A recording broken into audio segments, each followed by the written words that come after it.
6절 말씀입니다. 히브리서 3장 1절에서 6절 말씀 우리 같이 보도록 하겠습니다.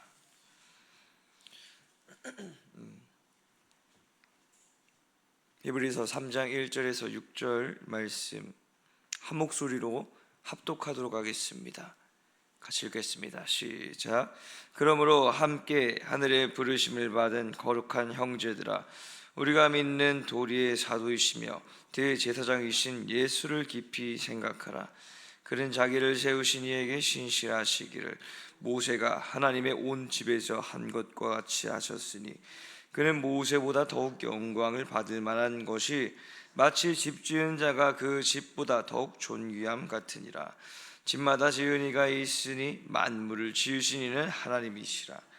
또한 모세는 장래에 말할 것을 증언하기 위하여 하나님의 온 집에서 종으로서 신실하였고, 그리스도는 하나님의 집을 맡은 아들로서 그와 같이 하셨으니, 우리가 소망의 확신과 자랑을 끝까지 굳게 잡고 있으면 우리는 그의 집이라.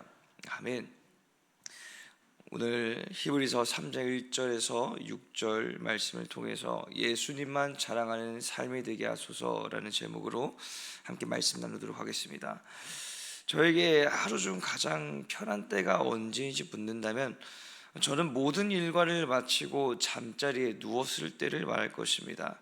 하루 종일 앉아있고 서있기를 반복하다가 모든 일과를 마치고 모든 할 것들을 끝마친 후에 바닥에 몸을 붙이면 이 하루 종일 중력 위에 눌려있던 척추들이 풀어지는 듯한 느낌이 들며 저도 모르게 아이고 좋다라는 말이 나오죠.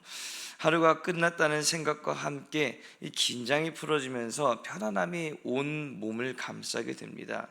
이것이 과연 심리적인 요인인지 아니면은 실제로 몸이 편해지는 것인가 궁금해서 한번 비교를 해봤는데요.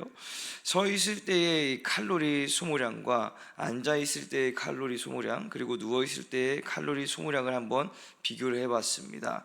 이 60kg의 성인이 1시간을 기준으로 했을 때 서 있을 때의 칼로리 소모량은 대략 100kcal 정도 나오고요, 앉아 있을 때의 칼로리 소모량은 약 70kcal, 누워 있을 때의 칼로리 소모량은 약 10kcal였습니다. 아무것도 안 하고 그저 서 있기만 해도 누워 있는 것에 10배 되는 칼로리를 소모하는 것이죠. 이 데이터를 보니 왜 누워 있는 것을 편안해하는지 이해할 수가 있었습니다. 여러분, 마음이 그렇지 않습니까? 서 있으면 앉아 있고 싶고, 앉아 있으면은 누워 있고 싶고, 누워 있으면은 자고 싶은 것이 인간의 마음입니다. 불편한 것보다는 조금 더 편한 것을 추구하려고 하고, 어려운 것보다는 쉬운 것을 추구하려고 합니다. 불편한 것, 어려운 것은 몸에서 받아들이는 데 시간이 걸리며 자리 잡기까지도 오래 걸리는 반면에, 쉬운 것은 몸에서도 쉽게 받아들여지며 자리 잡기도 얼마 걸리지 않기 때문입니다. 이를 잘 드러내는 예가 신앙이죠. 아무리 나와도 잠깐 긴장의 끈을 놓치고 방심하면 그냥 지나쳐버리는 새벽 예배를 지금 이곳에서 들으시는 여러분들은 공감하실 것입니다. 몇 년 혹은 몇십 년을 빠지지 않고 새벽을 지키며 하나님 앞에 나왔더라도 한 번 방심하면 지키지 않던 모습으로 다시금 돌아가 버리곤 합니다. 기도 생활도 마찬가지죠. 매일 1시간씩 기도하던 사람도 며칠간 기도를 쉬고 몇 주간 세상 사람들처럼 살아가면은 기도가 잘 되지 않습니다. 말씀 읽는 것도 매일 읽다가 며칠 쉬고 시작해 보십시오. 말씀이 입에 붙지를 않을 것입니다. 익숙하다고 생각했던 것들이 어색해지는 것은 한순간이죠. 왜 그렇습니까? 사람은 본성이 죄악되기 때문입니다. 죄에서 벗어나서 하나님의 말씀을 듣고 구원에 이르기 위해 예수님을 믿는 이 믿음 생활, 신앙생활은 죄악된 본성 입장에서 봤을 때 너무나도 불편한 활동들입니다. 예수님을 안 믿으면 이 세상적이고 육체적인 생각과 마찰을 일으킬 필요도 없고, 이에 따라 고민할 필요도 없습니다. 그러니 죄악이 우리 마음속에서 어떻게 신앙을 흔듭니까? 예수를 믿는 것은 안 해도 될 갈등을 야기하고 고민하게 만들며 지치게 만드는 쓸데없는 것이라고 신앙을 정해버리고 흔들어버립니다. 가만히 누워있으면 편하고 좋은데 왜 굳이 서 있어서 쓸데없이 에너지를 낭비하냐며 다시금 눕게끔 만드는 것이죠. 오늘 본문의 상황도 이와 비슷합니다. 히브리서를 받아 읽었던 이 공동체는 다원적 문화 속에서 살아가고 있는 유대 공동체였습니다. 이들은 복음을 받아들인 후에 얼마 동안은 신앙을 유지하면서 생동감 있는 모습으로 뜨겁게 불타는 신앙생활, 신앙 열정을 가지고 있었습니다. 그러나 그들에게 닥치는 여러 압력과 그리고 핍박 속에서 그들은 다시금 그들이 원래 가지고 있었던 유대교와 헬라 문화를 그리워하는 유혹을 받게 됩니다. 결국 예수 그리스도를 외쳤던 그들의 신앙은 해이해졌고 다시 옛날로 돌아가려고 했습니다. 이런 상황 앞에서 오늘 본문의 말씀이 펼쳐진 것입니다. 우리 오늘 본문 1절 말씀을 같이 읽어보도록 하겠습니다.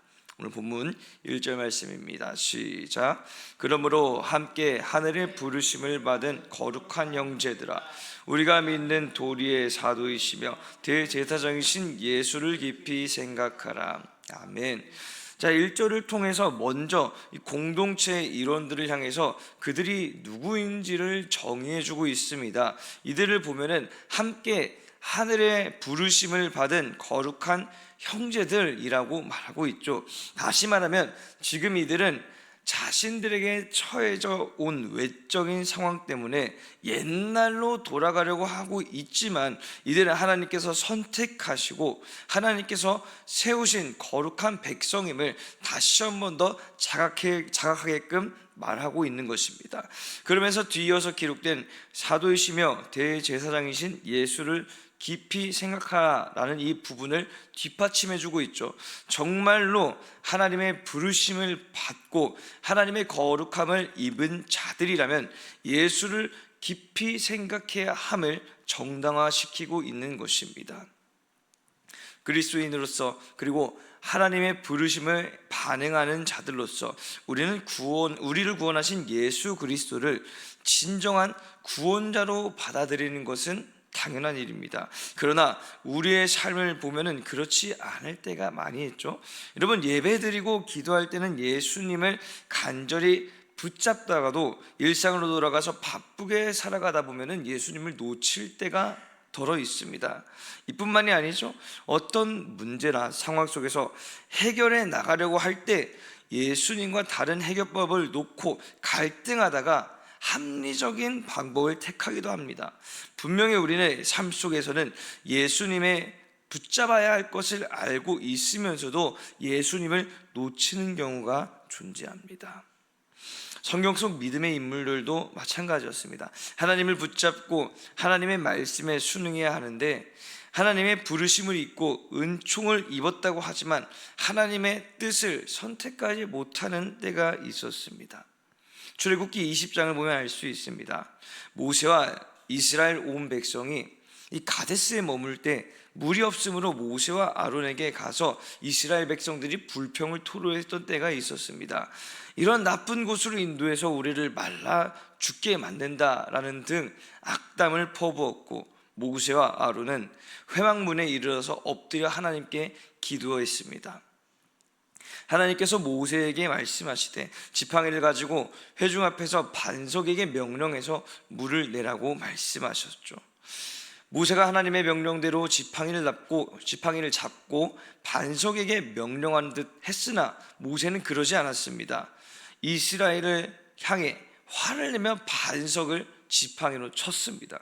하나님께서 이 모습을 보시고 모세에게 말씀하시길 더 이상 하나님께서 허락하신 땅으로 인도하여 들이지 못할 것임을 말씀하셨습니다. 모세 또한 하나님의 거룩함을 나타내야 할 이 중요한 때에 백성들 앞에서 자신의 성질을 드러냈습니다. 하나님을 완전히 놓쳐버린 것이죠. 우리도 충분히 그럴 수 있습니다. 그러나 그것이 결코 옳은 일은 아니죠. 우리는 우리의 삶 가운데 역사하시는 하나님을 알고 붙잡기 위해 끊임없이 애써야 합니다. 여러분, 예배와 기도하는 시간에 붙잡는 것은, 하나님을 더욱더 의지하는 것은 어렵지 않습니다. 우리는 어디에 더욱더 초점을 둬야 됩니까? 바쁘게 생활하다 보면 잠깐이라도 하나님을 놓치는 그때, 바로 믿음의 사각지대에 초점을 둬야 합니다. 방심하면 발생하는 사각지대를 어떻게든 좁혀가려고 노력해야 하는 것이죠. 그것이 우리가 하나님 앞에 예배드리며 기도하는 이유이지 않습니까? 그러므로 오늘 말씀을 통해서 하나님의 부르심을 받은 우리들은 부르심에 순종하며 예수님을 항상 붙잡아야 할 줄 믿습니다. 놓치려고 할 때 살아계신 하나님, 그리고 우리의 삶 가운데 역사하시는 예수님을 생각하기 위해서 발버둥치십시오. 우리의 삶의 주권자가 누구이신지 날마다 마음 가운데 품고 있으시다면 하나님을 놓친다는 것이 얼마나 교만한 행동인지 우리는 깨닫게 될 것입니다. 그리스도인으로서 언제나 하나님과 동행하시는 저와 여러분 되시기를 주님의 이름으로 축복합니다. 자, 2절과 3절 말씀 보도록 하겠습니다. 오늘 본문 2절 3절 말씀입니다. 같이 읽겠습니다. 시작. 그는 자기를 세우신 이에게 신실하시기를 모세가 하나님의 온 집에서 한 것과 같이 하셨으리 그는 모세보다 더욱 영광을 받을 만한 것이 마치 자기 집 지은 자가 그 집보다 더욱 존귀함 같으니라. 아멘. 자, 2절과 3절 말씀, 그리고 그 이후에 6절까지 말씀을 통해서 예수님을 모세와 비교하고 있는 것을 볼 수가 있습니다. 2절을 보면 모세가 하나님 앞에서 충성을 다한 것처럼 예수님 또한 하나님 앞에서 충성을 다했으며, 3절을 보면 오히려 모세보다 예수님을 더 높이고 있는 것을 볼 수가 있습니다. 예수님은 모세보다 더 영광을 받을 만한 분임을 드러내고 있는 것이죠. 여러분, 어찌 보면 당연한 이야기입니다. 모세가 아무리 하나님께 쓰임을 받았고 당대의 이 율법을 대표하는 사람으로 인정을 받았다고 할지라도 모세는 사람입니다. 예수님은 하나님과 동등하신 분이시죠. 예수님과 모세를 비교하는 것은 사실상 비교할 수 없는 것을 비교하는 것과 동일한 것입니다. 그러나 서두에서 말씀드린 것처럼 히브리서를 쓰는 이유는 예수님을 구원자로 여겼던 그들의 신앙이 외부적인 유혹으로 인해서 무너지고 옛날로 돌아갔기 때문에 이 히브리서를 기록한 것입니다. 예수님은 더 이상 구원자가 아니시며 신과 같은 존재도 아니라고 생각했기 때문입니다. 오히려 율법을 대표하는 모세가 예수님보다 더 높은 권위를 가지고 있다고 주장했기 때문에 그것에 대해서 반박하고 있는 것입니다. 그렇기 때문에 4절부터 6절까지를 통해서 예수님과 모세의 위치를 정확하게 설명을 하고 있습니다. 4절부터 6절까지 말씀 같이 읽어보도록 하겠습니다. 시작. 집마다 지은 이가 있으니 만물을 지으신 이는 하나님이시라. 또한 모세는 장래에 말할 것을 증언하기 위하여 하나님의 온 집에서 종으로서 신실하였고, 그리스도는 하나님의 집을 맡은 아들로서 그와 같이 하셨으니 우리가 소망의 확신과 자랑을 끝까지 굳게 잡고 있으면 우리는 그의 집이라. 아멘. 자, 4절을 보면은 먼저 4절에서는 하나님을 설명하고 있습니다. 하나님은 만물을 지으신 분으로서 집을 지으신 분이요 집의 주인 되신 분이십니다. 5절은 모세에 대해서 설명하고 있는 것을 볼 수가 있습니다. 모세는 하나님의 집에서 신실하게 충성했던 종이죠. 6절은 예수님을 설명하고 있습니다. 예수님은 하나님의 집을 맡은 아들이며 하나님께 충성했다고 기록되어 있습니다. 모세는 종으로서 하나님의 명령에 순종했다면 예수님은 아들로서 집 주인이 하나님과 생각을 공유하며 집을 이끌어갔다는 것입니다. 그러므로 예수님이 모세보다 더 높고 귀중한 분임을 드러내고 있습니다. 모세는 구약시대에 하나님께 충성한 위대한 종으로서 끝이 났지만 예수님은 십자가에 달리신 그 십자가의 죽음으로써 끝나지 않았죠. 6절 후반부를 보면은 우리가 소망의 확신과 자랑을 끝까지 굳게 잡고 있으면 우리는 그의 집이라 라고 기록이 되어 있습니다. 여기서 말하는 소망, 이 소망은 무엇입니까? 예수님이 하나님을 통해서 이루신 일들을 말하고 있습니다. 예수님께서 하나님의 말씀을 이루심으로 우리에게 하나님으로 향한 길이 되셨습니다. 우리는 아무런 소망이 없었으나 예수님께서 우리에게 하나님을 향할 소망을 품게 해주신 것입니다. 그러므로 예수님께서 열어주신 이 소망을 확신을 가지며 자랑스럽게 생각한다면 우리는 하나님의 가족이요 하나님의 자녀라는 것이 이 6절에 기록되어 있는 말씀인 것입니다. 그러므로 우리는 소망 되신 예수님을 의지하며 예수님께서 열어주신 길을 걸어나가야 하는 것입니다. 매일의 삶이 간증이 되고 매일의 삶이 자랑이 되어야 하는 것이죠. 정리하겠습니다. 여러분, 우리는 예수님을 놓치지 말아야 합니다. 예수님을 잊게 하고 빈틈을 만들게 하려는 악한 세력에 대해서 우리는 대항할 수 있어야 됩니다. 그리고 예수님께 소망을 두시는 여러분 되시기를 축복합니다. 예수님은 그 누구보다 높으신 분이시지만 그러한 예수님께서 우리를 가족으로 그리고 자녀로 초대하셨습니다. 이 부르심에 순종하게 되시는 저와 여러분 되시기를 주님의 이름으로 축복합니다. 우리 같이 공동기도문 읽도록 하겠습니다. 우리 같이 공동기도문 읽겠습니다. 예수님만 자랑하는 삶이 되게 하소서. 우리 같이 기도문 읽도록 하겠습니다. 시작. 사랑의 주님, 오늘도 우리의 삶의 주권자 되셔서 우리를 인도하여 주시는 하나님의 은혜에 감사합니다. 날마다 주님께 드리는 귀한 예배를 통해 믿음의 사각지대를 줄여가고 매일마다 주님과 동행하는 삶이 되게 하소서. 예수 그리스도를 통해 소망 없는 우리의 삶에 소망을 갖게 하시니 날마다 주님을 찬양하며 주님만 자랑하는 삶이 되게 하여 주시옵소서.